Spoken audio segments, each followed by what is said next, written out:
기원전 8세기 이사야의 예언이 서기 1세기에 이루어졌으니까 성경은 오류가 하나도 없어. 이걸 말하려는 게 아니다라는 겁니다. 임마누엘 예수와 살기, 이건 첫째로요. 하나님이 어떤 기도에 답변을 하시더라도, 어떤 징조를 보여주시더라도, 즉 내가 듣고 싶어하는, 내가 원하는 답을 주지 않으실 것 같더라도 무조건 하나님께 묻고 여쭤봐야 한다라는 걸 말하는 게 이사야 7장의 첫 번째라는 겁니다. 그리고 둘째로는 그렇게 하나님과 함께하는 임마누엘의 삶을 살게 되면, 예수님처럼 그렇게 우리가 그 단 한 명의 예수님처럼 살게 된다면 이 세상에 정말로 정의와 공의가, 평화와 공존이, 그리고 상식과 공정이, 그런 외침이 울려 퍼지게 될 것이다.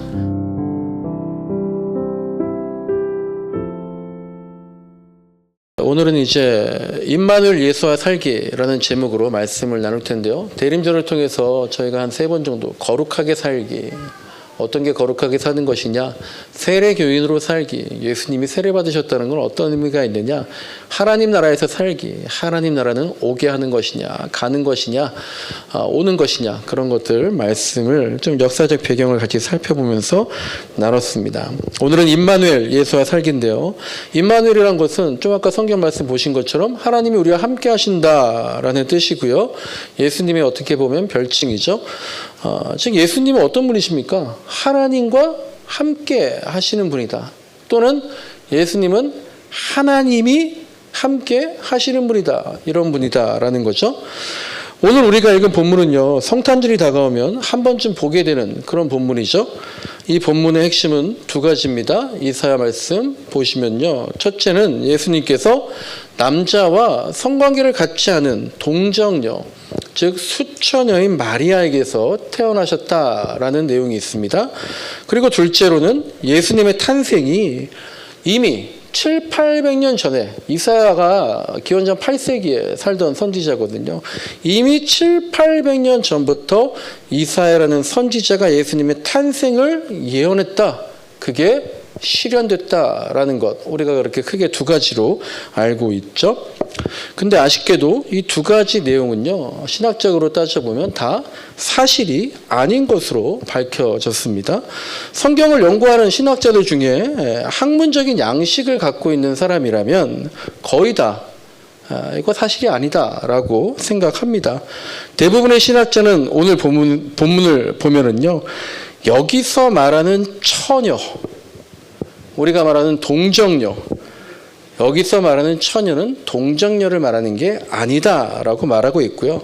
그리고 이스라엘의 예언은 그 임마누엘이라는 아들, 700~800년 뒤에 태어나신 예수님 말하는 것이 아니다라고 학자들은 얘기를 하고 있습니다. 그리고 이제 그 이유는, 혹시 여러분들 중에 이런 얘기를 처음 들으신 분들은 약간 당황스러울지 모르겠지만 그 이유는 생각보다 너무나 간단하고 당연합니다. 제가 오늘 이 말씀이 왜 그런 것인가 쭉 설명하고, 그러면 이제 우리는 이 말씀을 어떻게 받아들여야 되는가, 그런 것들을 함께 나누려고 합니다.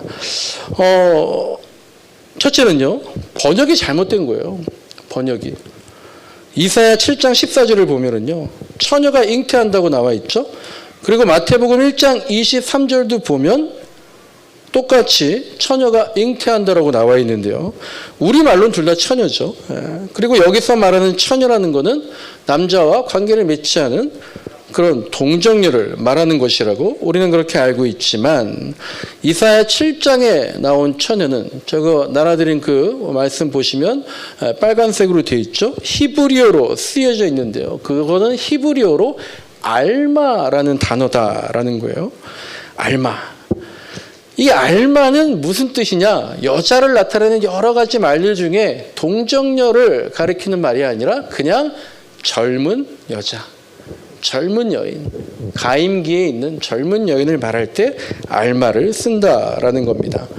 그러니까 이사야는요, 여기서 한 여자가, 이사야 7장에서 얘기하는 건 뭐냐면요, 한 여자가 아들을 낳을 것이다.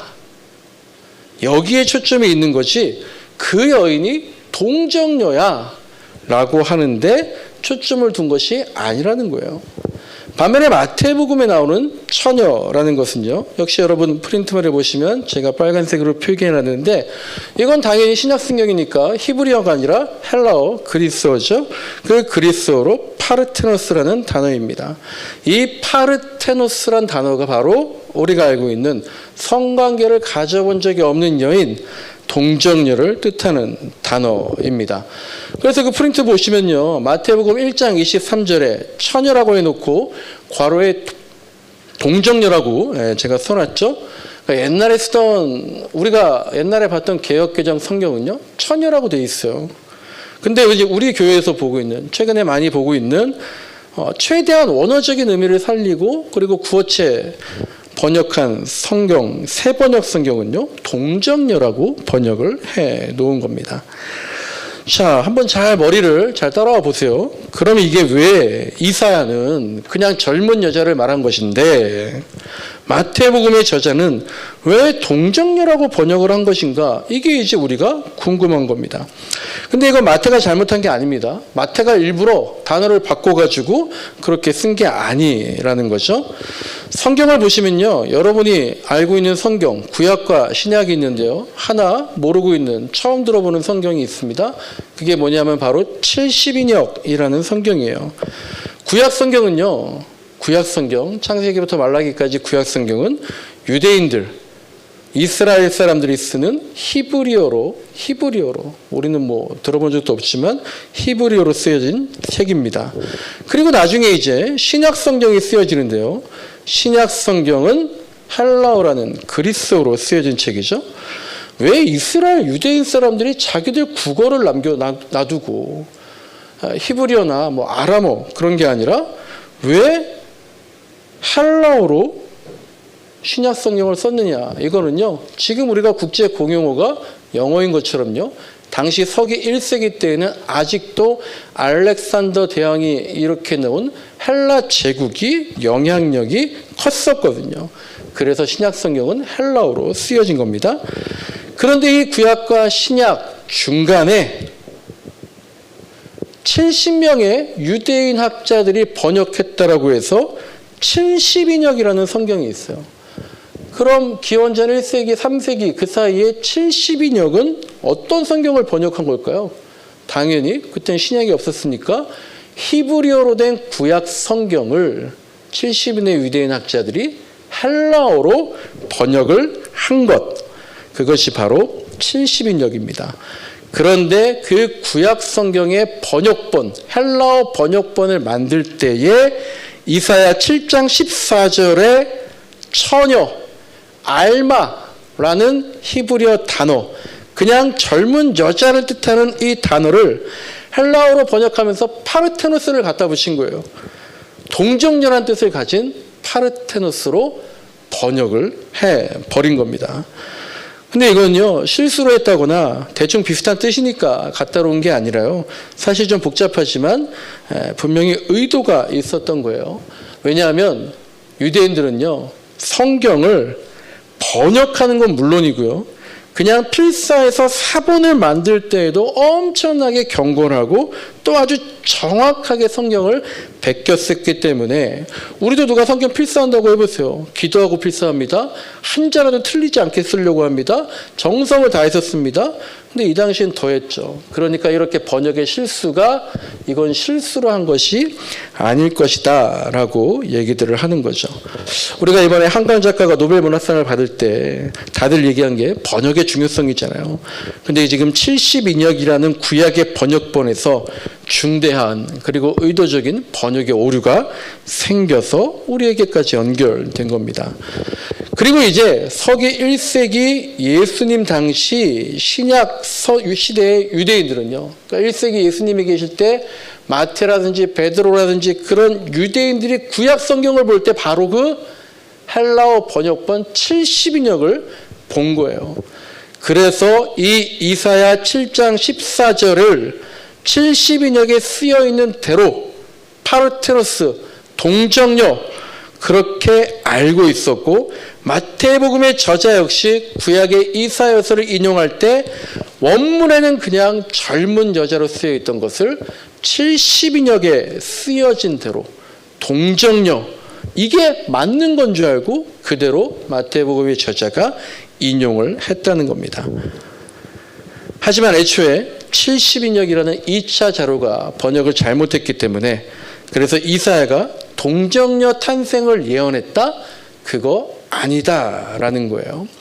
자, 둘째로요, 이사야 7장 역사적인 상황을 보면은요, 여기서 말하는 처녀는 700~800년이 지난 후에 마리아를 말하는 것이 아니라 이사야 7장 10절에 나와 있는, 오늘 보면 첫 절에 나와 있는 아하스 왕의 부인을 말한다든지, 아니면 선지자 이사야의 아내를 말한다든지, 아니면 궁중에 있는 또 다른 어떤 여인들을 말하는 것이다 라고 대다수의 학자들이 그렇게 추측을 하고 있습니다.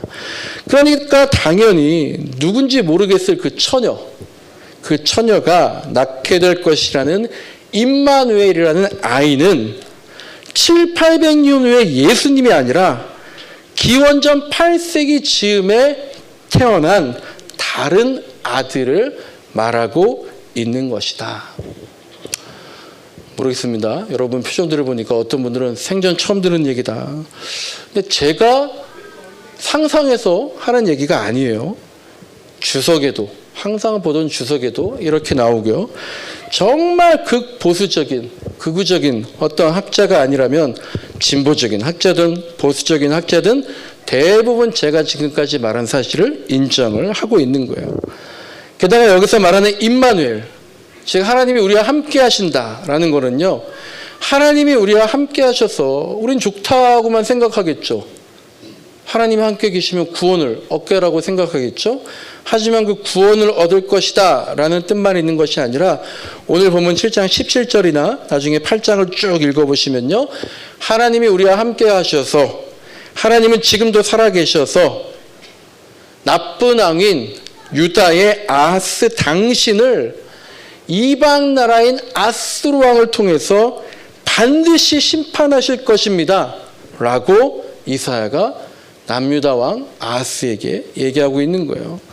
마치 우리가 알고 있는 사무엘 선지자가 사울에게 하나님이 당신을 반드시, 살아계신 하나님이 반드시, 우리와 함께 하시는 하나님이 반드시 사울 당신을 왕에서 끌어내시고 그렇게 끌어내실 거라고 저주의 말을 하는 것처럼, 지금 이사야는 아하스 왕에게 임마누엘, 하나님이 우리와 함께 하시기 때문에 당신은 반드시, 잘못한 당신은 반드시 벌을 받게 되어서 정의가 구현될 것이다 라는 그런 예언을 하고 있다라는 거죠.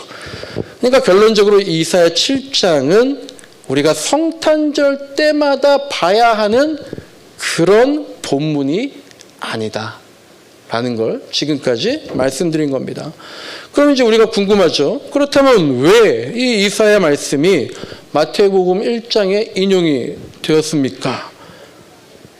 그리고 우리는 왜 그렇게 틀렸다고 하면 왜 이렇게 이 말씀을 예수님 탄생과 결부시켜서 금과 옥조처럼 삼고 있는 겁니까?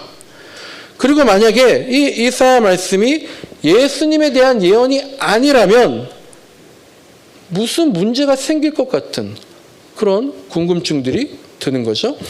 그리고 대부분의 교회가, 또 많은 목사님들, 많은 신학자들이 이 세 가지 궁금증에 대해서 납득이 가는 설명을 해주기보다는 그냥 굉장히 중요한 말씀이야, 당연한 말씀이야, 이게 부정되면 큰일이라도 날 줄 알면서 걱정하면서 그냥 무조건 믿어, 그냥 반드시 믿다 보면 이해할 거야 라고 말하든지, 아니면 이렇게 궁금해하는 것조차 불경스럽게 생각을 하면서 의심하면 안 돼 라고 말하든지, 아니면 목사님들 중에서도 신학교에서 이것을 배우지 않아서, 가르쳐주지 않아서, 아예 몰라서 말을 하지 않는 그런 경우들이 지금까지 이어져 온 겁니다.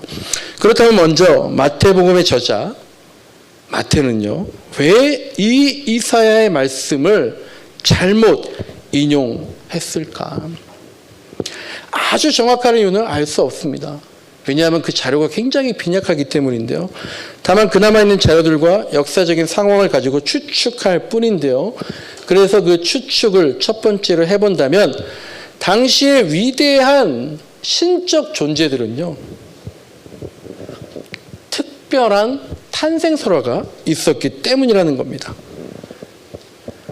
그러니까 그 다른 위대한 신들보다도 훨씬 위대하신 유일한 메시아이신 예수님도 최소한 그 정도 이상의 탄생설화는 있어야 되지 않겠느냐라는 거예요. 아니 목사님 그게 무슨 말이에요? 이건 우리가요 출애굽기에 보는 송아지 사건을 생각하시면 돼요. 출애굽한 이스라엘 백성들이 광야에서 우리에게도 이렇게 출애굽을 시켜주신 하나님, 그 신상이 있어야 되지 않겠느냐.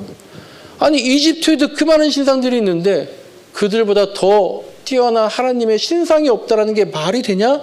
라고 하면서 아론에게 우리에게 하나님의 형상을 보여달라고 했을 때 송아지를 제시한 거거든요. 우리도 그 정도의 탄생 이야기 있어야 되지 않겠느냐라는 것이 바로 동정녀 탄생설인 거예요. 이것은 남유다가 바벨론으로 포로를 끌려갔을 때에 그 이후 페르시아 시대까지 거기에 계속 있으면서 자기들보다 훨씬 더 발달한 문명과 종교를 접하면서 특히 조로아스터교라든지 다른 이방신들 섬기는 것들 보면서 영향을 받게 된 겁니다.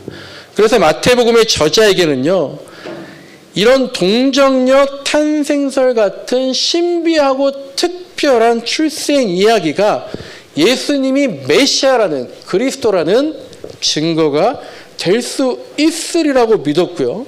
마침 혼자만의 생각이 아니라 아까 말씀드린 70인역이라는 그 성경에 동정녀란 단어가 마침 있었고, 그래서 그 단어만 보고 이사야 7장 말씀이 예수님에 대한 예언이라고 확신을 하고 마태는 인용을 했다라는 겁니다.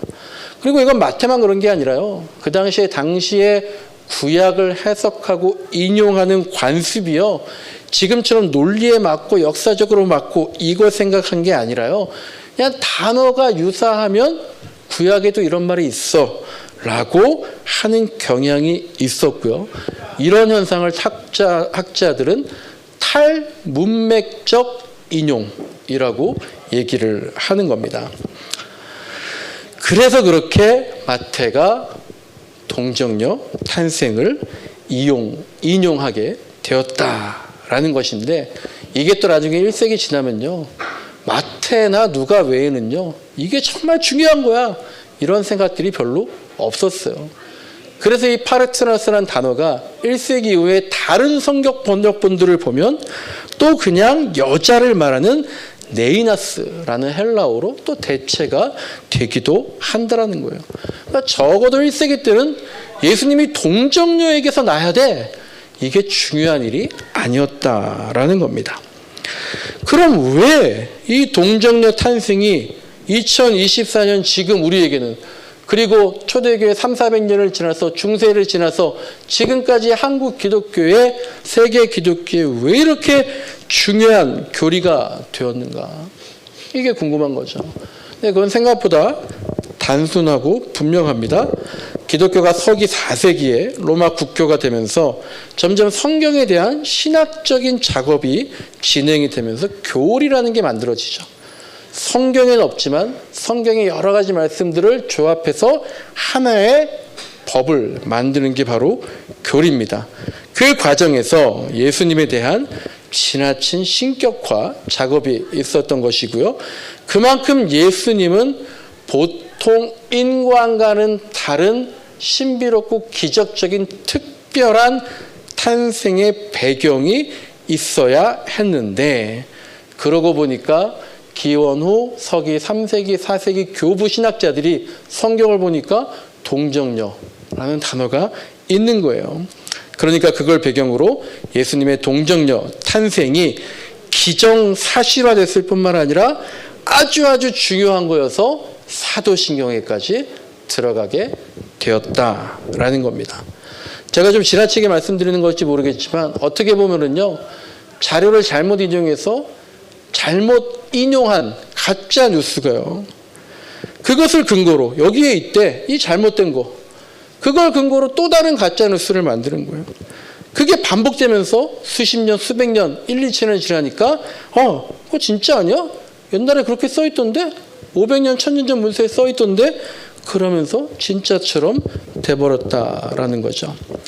그렇다면 마지막으로 이 이사야 말씀이 예수님에 대한 예언이 아니라면, 오늘 제가 여러분 나눔과 교제 질문 3번에 쓴 것처럼요, 아니 목사님, 이 이사야 말씀이 예수님에 대한 예언이 아니라면 무슨 문제가 생길까라는 거예요. 근데 저는 더 정확히 말하면 무슨 문제가 있기는 한 걸까라는 걸 한번 생각해 보는 거죠. 사실 이사야의 이 말씀이 예수님의 탄생과 관련된 것이 아니라고 해도 모르겠어요. 시간이 10년, 20년 저도 걸리기는 했지만 그게 우리의 신앙에, 즉 예수님께서 그리스도이십니다, 예수님을 믿어야지만 우리가 구원받을 수 있습니다 라는 것에 무슨 문제가 생기는 것은 아니지 않는가라는 게 저의 생각입니다. 하지만 당연히 혼란이 생기겠죠. 혼란스럽겠죠. 그래서 곤혹스러울 수 있겠죠. 왜냐하면 철석같이 믿고 있었던 게 사실이 아니라고 하니까요. 그래서 진실을 알게 됐을 때 왜 굳이 이제 와서 그런 얘기를 하느냐, 아니 그런 거 차라리 모르고 믿는 게 낫다라고 이럴 수는 있겠죠. 마치 내가 지금까지 내 자식을 키워왔는데 사실은 알고 보니까 20년을 키웠는데 병원에 실수로 태어났을 때 남의 아들을 데리고 온 것이라는 거, 친자가 아니었네. 어느 날 우연히 남편이 알게 된 거예요. 이걸 아내한테 말을 해야 돼, 말아야 돼? 이걸 아들에게, 가족에게 말을 해야 돼, 말해야 돼? 이런 상황과 비슷할 수 있을 것 같아요. 그래서 출생의 진실을 말했을 때에, 그리고 나서 또 과연 이 아들을 내 친자라고 할 수 있을까? 혼란스럽고 곤혹스러울 수는 있을 거란 얘기입니다. 그래서 신학자들과 목회자들도, 그래, 지금까지 제가 여러분께 드렸던 이 말씀들, 그런 증명이 틀리지는 않아. 하지만 지금 와서 굳이 그것이 틀렸다고 할 필요까지는 없는 것 같아. 왜? 괜한 혼란과 오해, 충격과 불신이 생겨서 믿는 사람들이 시험에 들 거야 라고 생각하면서 이런 말 하는 걸 금기시하고 있는 거죠. 하지만 갈릴레가 말한 것처럼요, 그래도 지구는 도는 거예요. 그리고 오늘날 지구가 돈다는 거 부정하는 사람이 없고, 지구가 돈다고 해서 중세 이후 우리의 신앙이 무너진 것도 아니고, 오히려 아직도 지구가 아니라 태양이 돈다라고 말한다면, 교회가 그렇게 얘기하고 있다면 그런 교회는 벌써 사라져 버렸을 겁니다. 그래서 말씀을 드리는 거고요. 그렇다면 우리가 이사야 7장에서 우리는 예수님의 탄생에 대한 이야기가 아니라 다른 두 가지 말씀에 집중을 해야 됩니다. 첫 번째는요, 이사야 7장 10절부터 13절 말씀이에요. 당시 남유다의 왕 아하스, 10절에 나오는 그 아하스 왕이요, 침략을 받았습니다. 북이스라엘과 아람 연합군의 침략을 받아서 공경에 처해 있었는데요. 그래서 선지자 이사야가 11절에 나오는 것처럼, 왕이시여 하나님께 징조를 보여달라고 기도하세요 라는 겁니다. 어떻게 하면 이 전쟁 침략에서 이겨낼 수 있겠습니까? 하나님께 기도하고 여쭤보라는 내용인 거예요. 당연한 거죠. 그렇게 여쭤봐야죠. 근데 아하스 왕이 어떻게 했습니까? 12절 말씀 보니까요, 징조를 구하는 것은 하나님을 시험하는 거 아닙니까? 저는 그렇게 하나님을 시험하지 않을래요 라고 아하스 왕이 말한 거예요. 이런 말이 어떻게 보면 되게 좋아 보이지만요, 사실 아하스 왕은 하나님께요 기도하지 않겠다라고 말한 겁니다. 지금 이 난리에 눈에 보이지 않는 하나님을 의지하기보다는 당시의 강대국인 아수르, 아시리아에게 파병을 부탁하려고 했던 건데, 괜히 하나님께 기도하면은요, 괜히 하나님의 뜻을 알려달라고 하면은요, 하나님은 아시리아에게 도움을 청하지 말아라, 나만 의지해라 라고 말할 게 뻔했기 때문에 끝까지 아하스 왕이 하나님께 묻지 않은 겁니다. 하나님 말씀하시는 대로 그대로 실행하기가 두렵고 무모하고 어려워 보였기 때문인 거죠. 우리가 아이들이 뭔가 잘못했어요. 막 끙끙 혼자 앓고 있어요. 근데 부모님한테 솔직히 얘기하고 도움을 요청하지 않아요. 엄마 아빠한테 말하는 순간에 해결될 건 알아요. 그런데 동시에 내가 잘못한 게 드러나죠. 그러니까 혼날 것 같으니까 얘기 안 하는 겁니다. 지금 아하스 왕이 이사야에게 그런 말을 한 것입니다. 우리가요 이 말씀 보면서 사실은 너무나 막연하더라도 주님의 품 안에서 답을 찾을 때, 그게 너무 막연하고 어려워 보이고 내가 혼날 것 같은 그런 응답이라도 그게 바로 가장 분명한 하나님의 답이다라는 것을 인정하고 저 하나님께 묻지 않아도 돼요 라고 하는 유혹에 빠지지 않는 그런 신앙생활을 해야 할 것입니다. 우리가 사실은요 그래서 기도가요, 여러분 1년 동안 많이 기도하셨을 텐데 응답되지 않을 때에,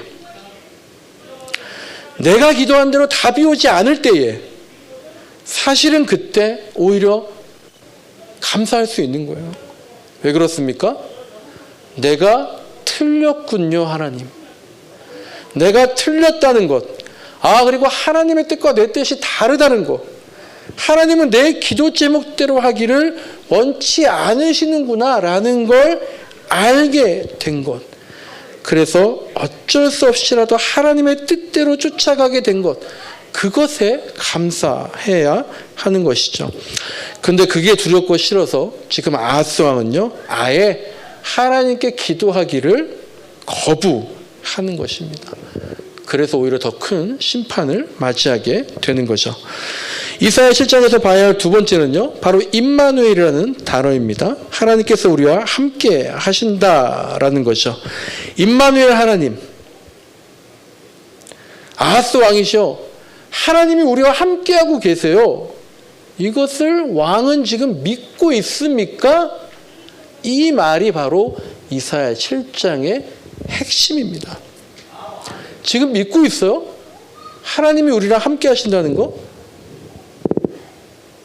그리고 이 하나님이 우리와 함께 하신다는 건요, 아까 잠깐 말씀드린 것처럼 그래서 우리를 구원하실 것이다 라는 의미뿐만 아니라 그래서 우리를 심판하실 것이다 라는 의미를 동시에 가지고 있는 거예요.